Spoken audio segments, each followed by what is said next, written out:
আমি একটি কবিতা আবৃত্তি করে শোনাবো। কবিতার নাম নারী, কবি শরদিন্দু কর্মকার। মানুষ কেন বলে মোদের নারীর নিজস্ব নাই কিছু?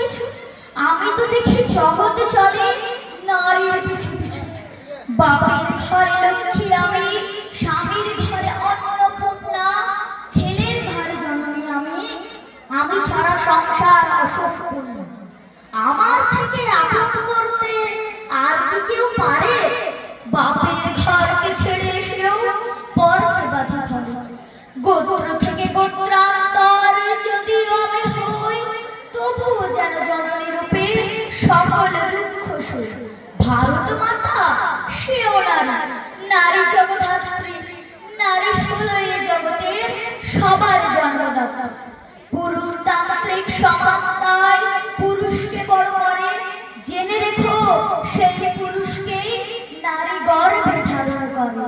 মহাকাল আমার পদতলে সাহিত্য চিরকাল, আমি ছাড়াই জগৎ সংসার সবই হবে অচল। আসসালামু আলাইকুম।